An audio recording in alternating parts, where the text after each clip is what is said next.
Des tableaux vides, des dockers oisifs, c'est le spectacle au hall d'embauche du SYMPA BMOD, syndicat des entreprises de manutention des ports de Côte d'Ivoire, bureau de la main-d'œuvre docker du port de San Pedro. Situé dans le sud-ouest du pays, le second port de la Côte d'Ivoire a réalisé en 2019 un trafic de 5 65 685 tonnes de marchandises. Les 1300 dockers du port se désolent cependant de la baisse d'activité depuis la survenue de la pandémie du coronavirus. C'est un port saisonnier. Lorsque, après la campagne de cacao, nous avons à peu près de 6 mois à 7 mois d'inactivité. Donc, quand c'est comme ça, nous les dockers, nous ne travaillons pas. Voilà, nous sommes au chômage technique et nous attendons encore. Nous avons un statut journalier. C'est-à-dire quand on vient, on travaille. Quand il n'y en a rien, on va à la maison, on n'est pas pointé. Voilà.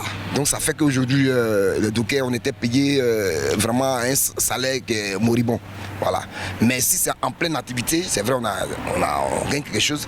Mais dès que les activités baissent, vraiment, voilà, on n'a plus de salaire.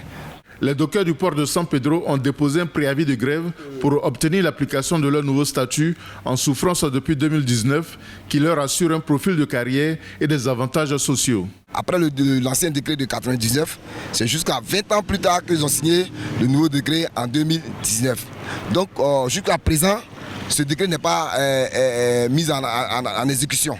Donc nous voulons que ce décret soit appliqué. Parce que ce nouveau décret nous confère un nouveau statut. Voilà, nous ne sommes plus des journaliers, nous sommes des travailleurs en plein temps.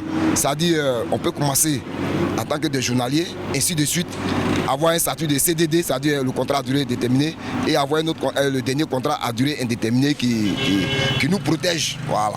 A noter que le gouvernement ivoirien annonce pour le premier trimestre 2021 la mise en application du nouveau statut de docker. Une embellie immédiate s'annonce avec le démarrage depuis le 1er octobre de la campagne cacao 2020-2021. Le port de San Pedro étant le premier port mondial d'exportation du cacao, cela assurera du travail pour les dockers.